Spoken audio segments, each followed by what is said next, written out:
Good morning, everyone, and welcome to this lecture. We are into lecture number 10, and most likely the last lecture on work, power, and energy. And I think we would be done with this. With this lecture, we just have to discuss power, solve a couple of questions, and we are done. Well, just to give you a quick recap of what we were discussing in the last class, we were discussing the most important concept, the concept of law of conservation of mechanical energy. Lockme was the topic of discussion. Mechanical energy at point A becomes mechanical energy at point B if only conservative forces are present, and we had solved a couple of very good questions, whether it was questions based on spring, whether spring was falling or the body was moving. I hope you remember these questions, yes or no? Well, then there was one question which was left in the last class as a task, and now it's our job and duty to complete that question before we move any further. So we will start with the same question. And this is a question: a stone is projected vertically upwards upwards from the ground and reaches a maximum height h. When it is at a height of 3h by 4, what is the ratio of its kinetic and potential energy? So this was the question that we were discussing, and I'll give you 2 minutes. Did you solve this question, anyone? You solved this? You got the answer? Okay. You want to try again, or should I do it for you? Shall I do it, or you want to try?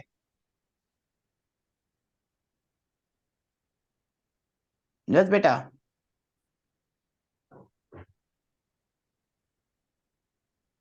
Shall I do it? Yes? Okay.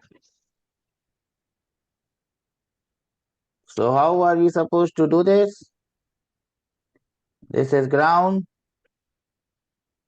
I'm going to project this body from ground. This body is thrown from ground, let us say with a velocity u. It reaches this highest point, point A. Now, let me call this point as point A, the lowest point as point A, and the highest point as point B. The velocity at this point is going to be 0, and the height is equal to h. Now, at the lowest point, I can say the gravitational potential energy is equal to 0. Now, there is a point given which is point C. The height of this point is 3h by 4 from ground.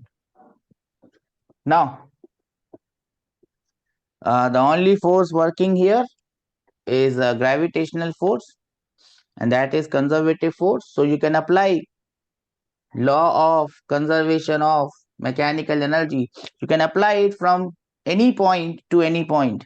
Now I'll show you the example of how do you apply from different points and get the values of different example. So let us take the first case, which is not asked in this question, but let us just solve it and get us. For example, if I apply Lockme from the lowest point A to the highest point B, apply Lockme from the lowest point A to the highest point B, I must know that mechanical energy at point A is equal to mechanical energy at point B. Kinetic energy at point A plus potential energy at point A will be equal to kinetic energy at point B plus potential energy at point B. What is the kinetic energy at point A?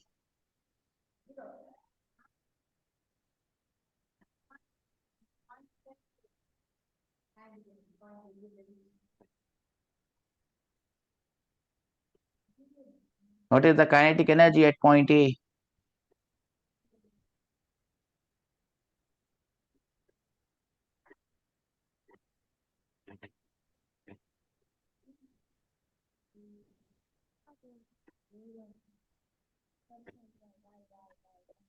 Half mv square. Half? What is the kinetic energy at point A? It's very simple. Half mu square. Half mu square. What is the potential energy at point A? 0. What is the kinetic energy at the highest point? 0. What is the potential energy at the highest point? mgh. mgh. From here, you can find out the value of this u. M and n goes away. This initial velocity u is root over 2gh. See? So you could have found out the initial velocity u also using this log May. How can I also apply log May from, let us say, point C to point B, because that is the question. You have to find the ratio of energies when it is at a height 3h by 4. You have to find the ratio. Let us find the ratio. Okay. So how do I find it? Let me use a different color pen. Mechanical energy at point A is equal to mechanical energy at point B. Oh, sorry. Mechanical energy at point C should be equal to mechanical energy at point B.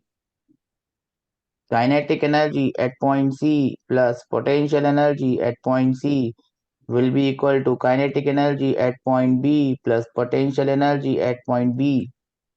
Now I don't have to write it in terms of velocity because only kinetic energy ka ratio has been asked. Now, what is the kinetic energy at point C? Let me call it as Kc. What is the potential energy at point C?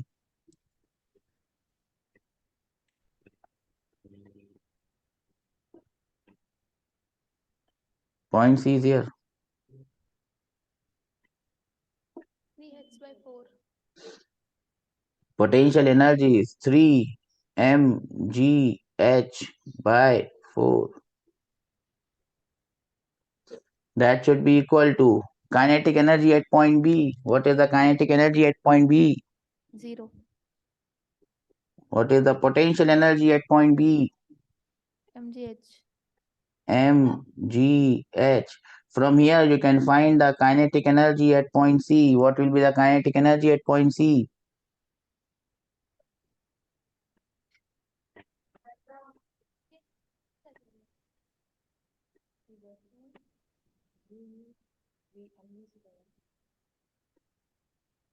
Three by 4.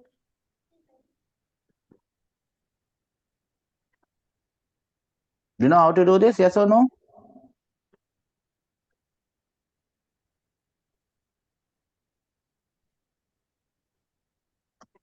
You have to take this on this side and subtract it. You can do this? Yes or no? What will you get?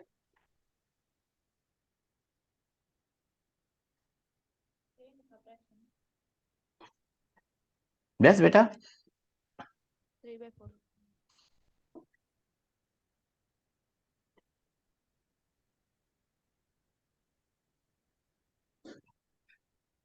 Anyone?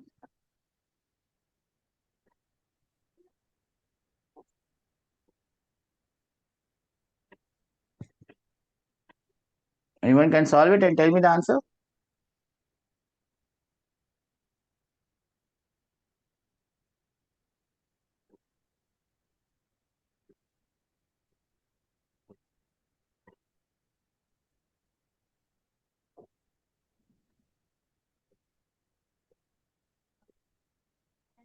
No one?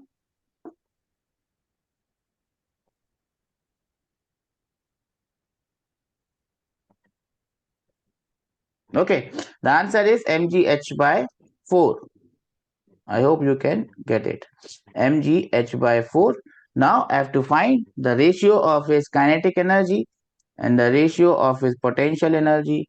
So kinetic energy divided by potential energy. Can you tell me the answer now? What will be the ratio of kinetic energy by potential energy?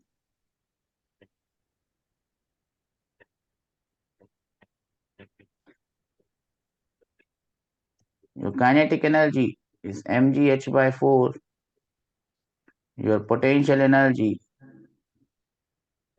is 3 mgh by 4.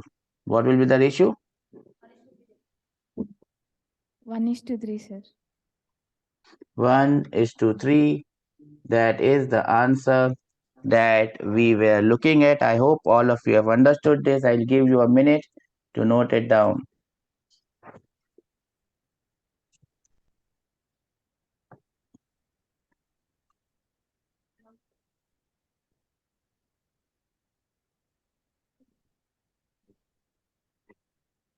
Let me know once you have done.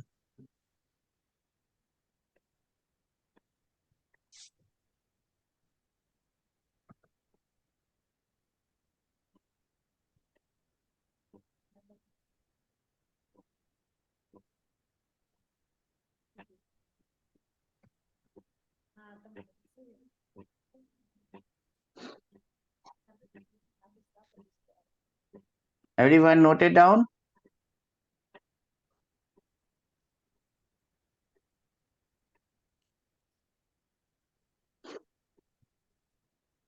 Everyone note it down? Well, then comes the next question. And this is the question, and I hope you can do this. The body is thrown up so that it can reach a height h. At 2h by 3, you have to find the ratio of k is to u. K means kinetic energy. U means potential energy. And I'll give you 2 minutes to solve this question. Yes, so what is the answer? I heard something. What is the answer? 1:2, sir. 1:2, and that is the correct answer. 1:2 is the correct answer. How are you supposed to do this?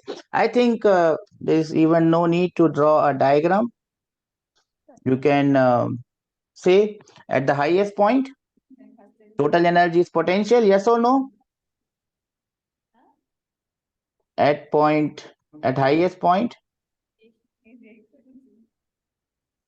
at the highest point, you can write the total energy, mechanical energy will be equal to mgh, yes or no? Yes, sir. At 2h by 3, then you can write at 2h by 3, your total energy is kinetic energy plus potential energy, and potential energy will be 2 by 3 mgh. Yes or no? Yes, sir. And that should be equal to mgh. So basically what you got to do is subtract 2 by 3 from 1.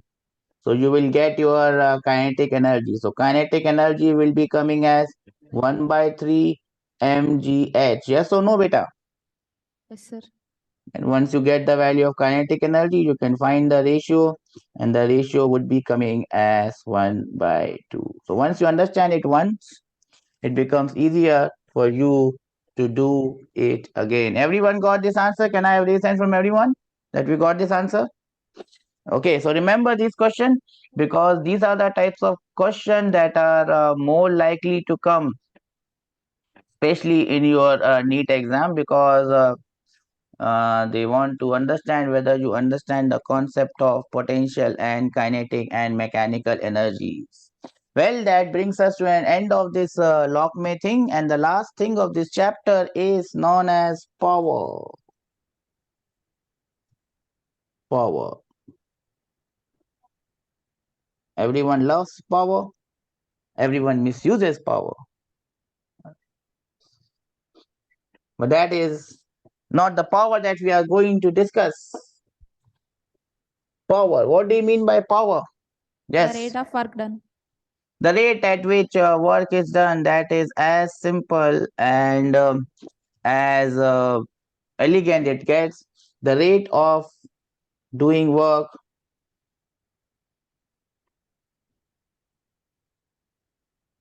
the rate of doing work, or the rate at which work is done, is known as power.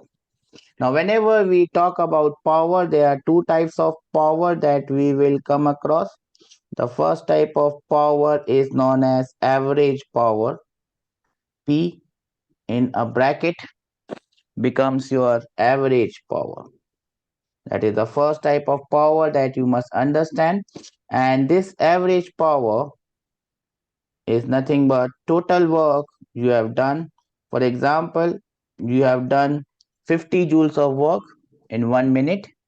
50 joules divided by 1 minute, 60 seconds. That is your average power. So this is total work divided by total time. Total work divided by total time, delta W divided by delta T, that is known as your average power. Do we understand this? Yes or no? Then there is one more type of power which is known as instantaneous power.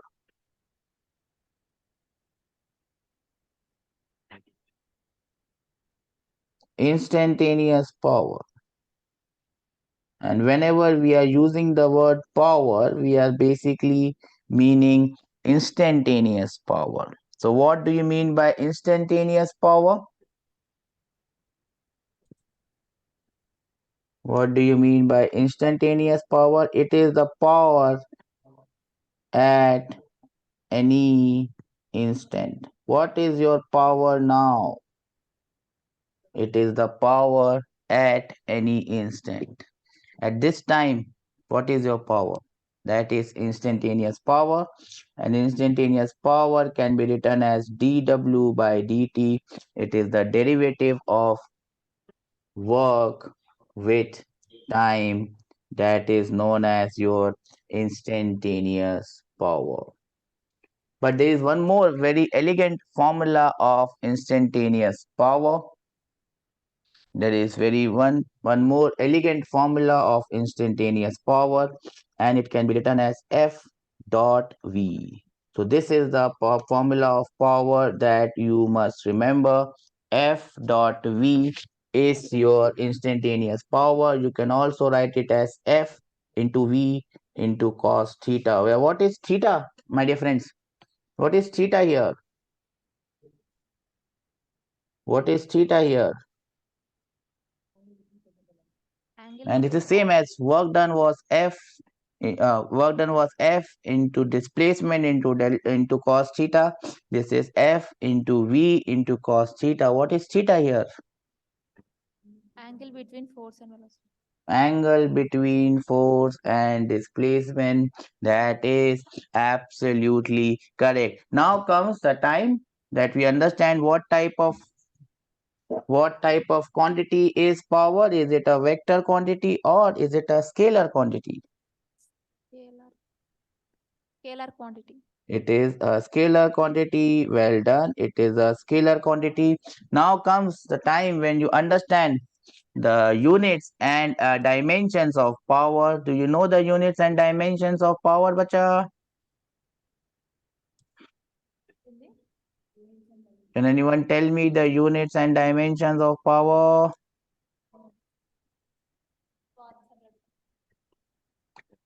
Watt. Yes, the SI unit is watt. The SI unit is watt, capital W. Watt is capital W. Or it can be written as joules per second. The dimension of power, my dear friends, is force into velocity. From there, you can find out the dimension, or it is energy divided by time. You can also write instead of work done, uh, instead of work done, you can also write it as energy divided by time, depending on how you are defining work done. Okay, so force into velocity, ml square t minus 3 is the dimension of power. The CGS unit, you might not require it, will be ergs per second. There are some practical units, and on these units, you might get a question: kilowatt hour, megawatt, and horsepower. So you must remember their conversions, beta. Everyone has noted this down, yes or no?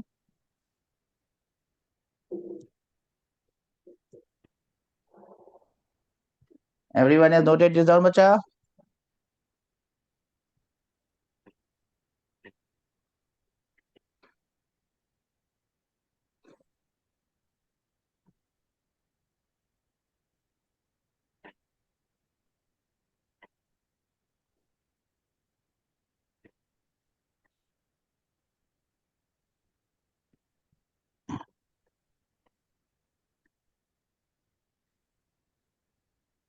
Okay, I'll give you 2 minutes. If you want to note down, I'll give you 2 minutes. Let me know once you're done. Then let's move ahead. We are discussing power, and we had seen the various units that we can use, commonly used unit with power. Also, one more thing that you must remember is power is the derivative of work with time. So sometimes you might get a graph between work and time. And remember this. Sometimes you might get a graph between work and time, bacha. Very important. The slope of that graph, tan theta. You understand tan theta? Yes or no?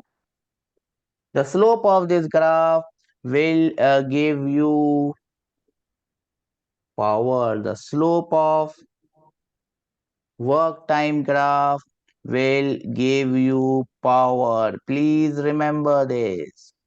Please remember this. Please remember this. The slope of work time graph gives you power. And if I can write it in the reverse sense, what do you mean by the reverse sense? What do you mean by the reverse sense? What do you mean by the reverse sense? By reverse sense, I mean if I plot a graph, bacha, between power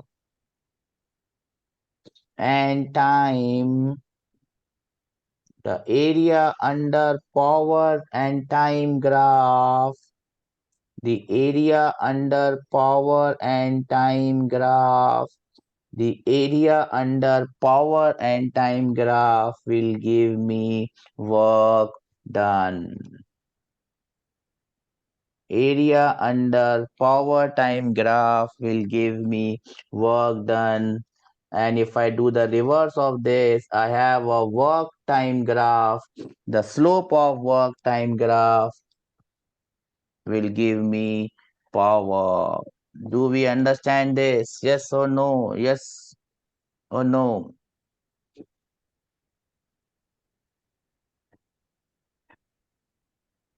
Anyone understands this? Can I have raise hand from everyone? Well done, bacha.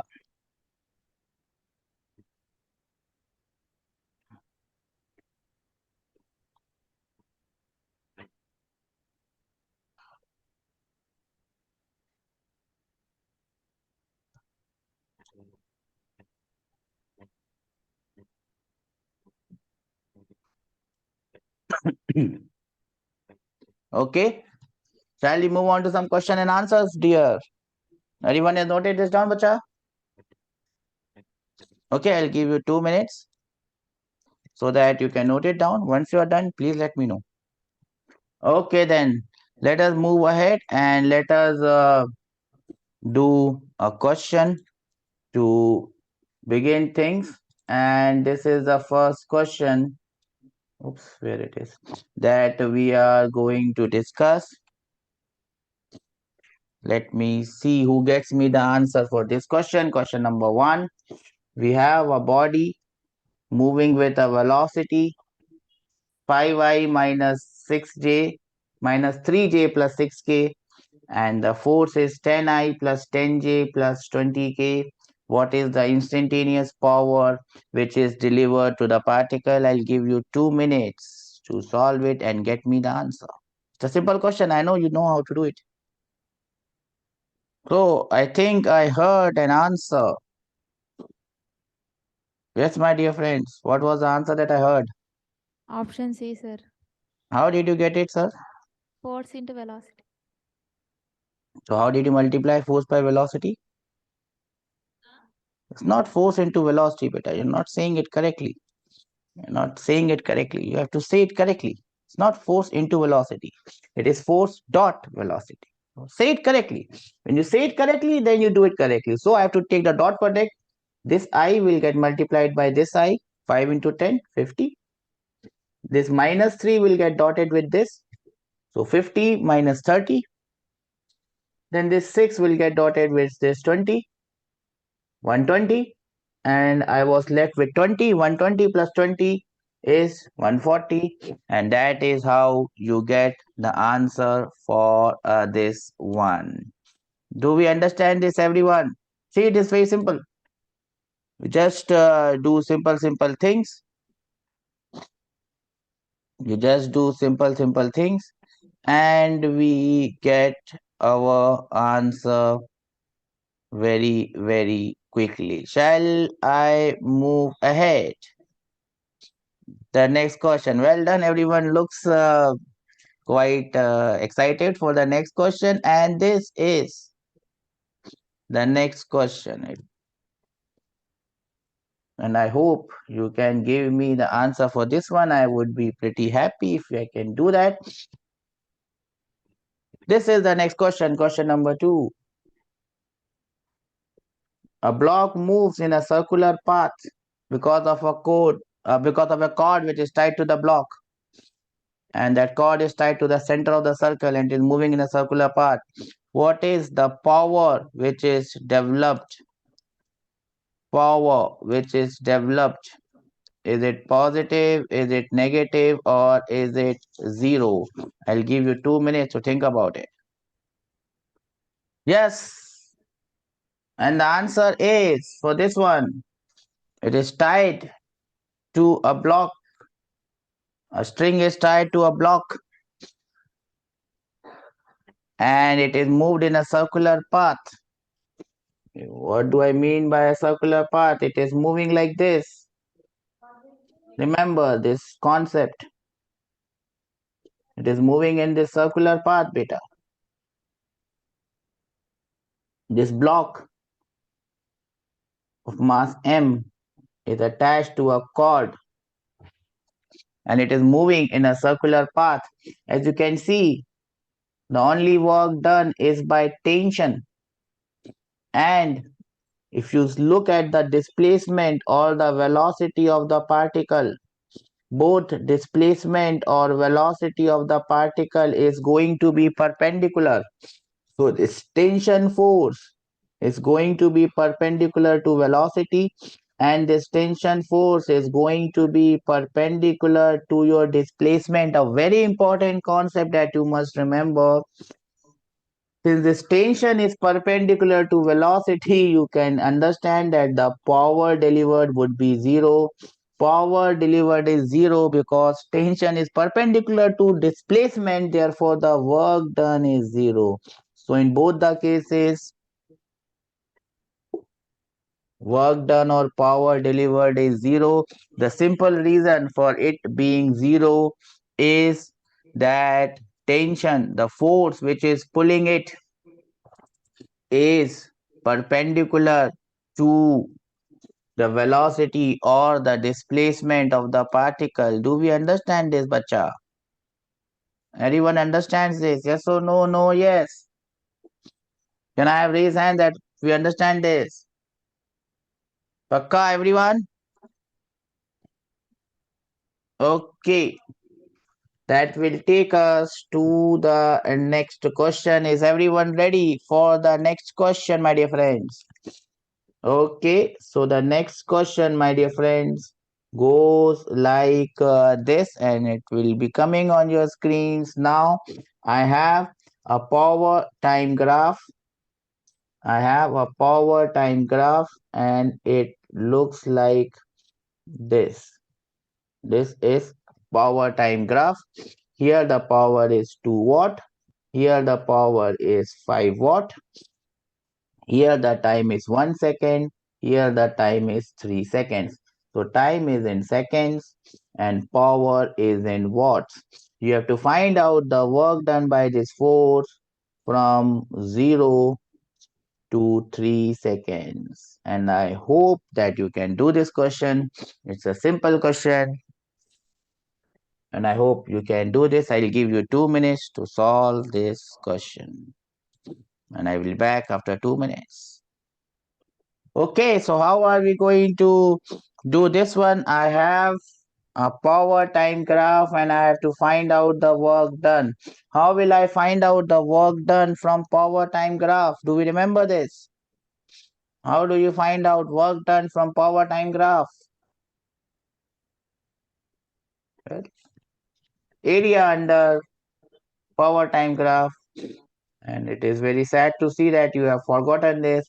Area under power time graph gives us the work done. You just had to find out the area, my dear friends. You could not do that. I'm very sad. Just have to find out this area. So let me find out this area. Let me first think about this area, which is the pink area. How much will be this pink area? How much will be this pink area?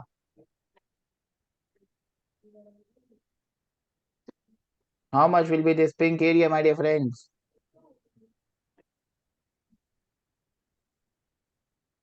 We can find out the area. Huh? Is a rectangle. The area of a rectangle is length into breadth. Length is 2, breadth is 1. So the area is 2 joules.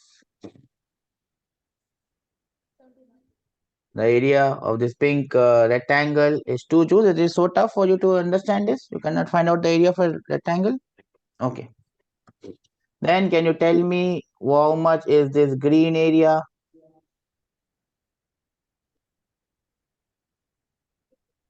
Yes. How much is this green area? 15, sir.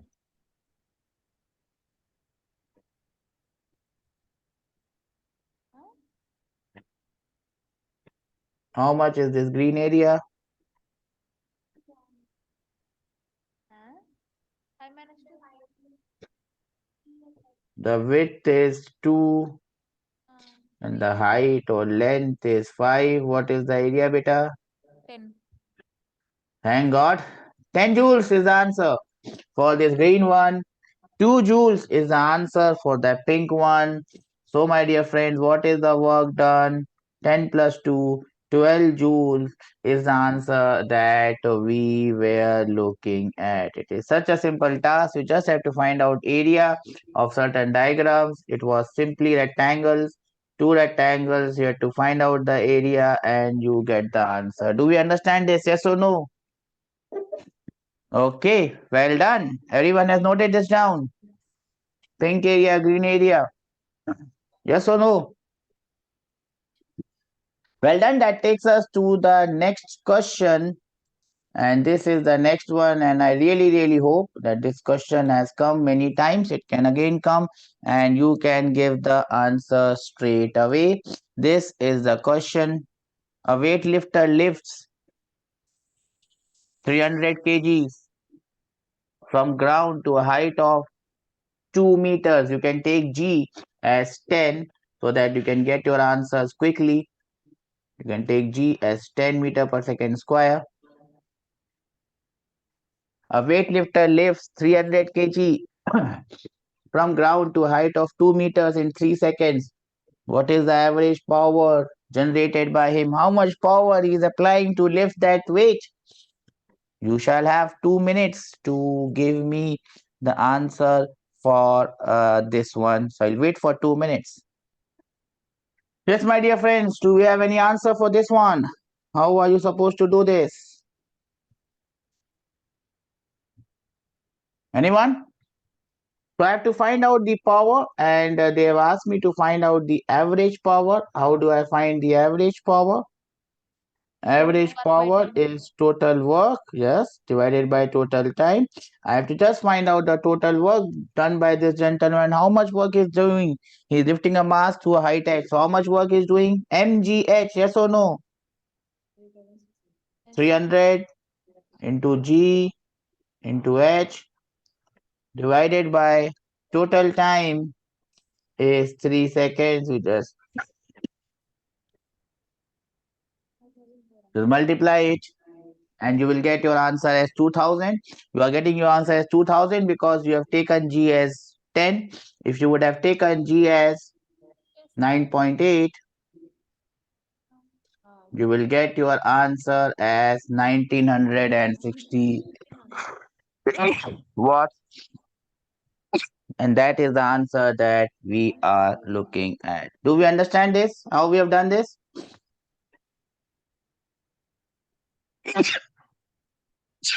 Do we understand this? Yes, sir. Okay. Great.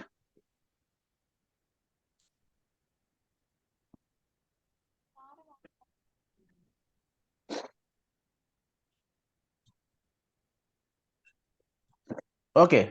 Let us take us to the next question, and this is one of the very favorite questions of your NEET.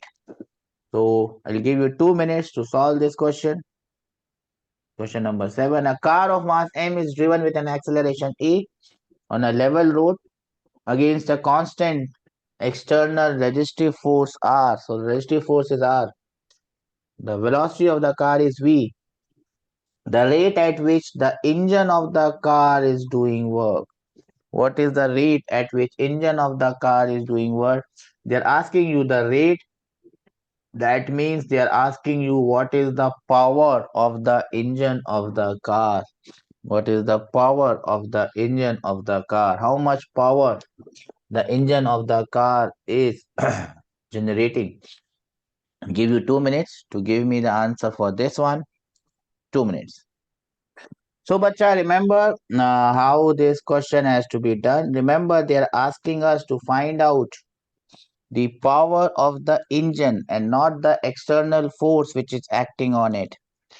They are asking us the power of the engine which is driving the car. So if I draw my car like this is my car.